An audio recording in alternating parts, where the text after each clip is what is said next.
Well, I do think we've packed a lot of emotion into this car. You know what really convinces people? The full experience.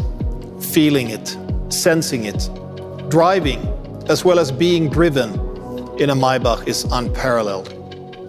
It's the serene feeling of being home on the road. Even before we get into the car, here's an exclusive Maybach feature I'm sure you will love. That's pretty neat, right?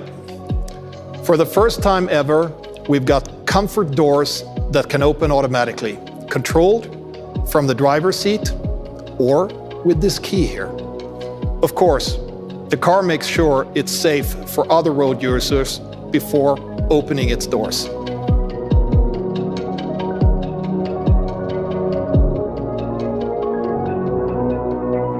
Once inside, you can close them with a simple gesture. Honestly, as soon as this door closes, my personal recreation begins. I'm calming down, enjoying the moment after a long day. And calmness starts with silence. The S Class is best in class when it comes to interior silence.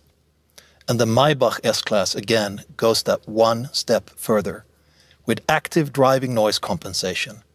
Counter noise actively creates silence, and the result is amazing. Sitting here is like putting on a pair of noise-canceling headphones. Again, you have to experience it to really get a sense what all this means for Maybach passengers.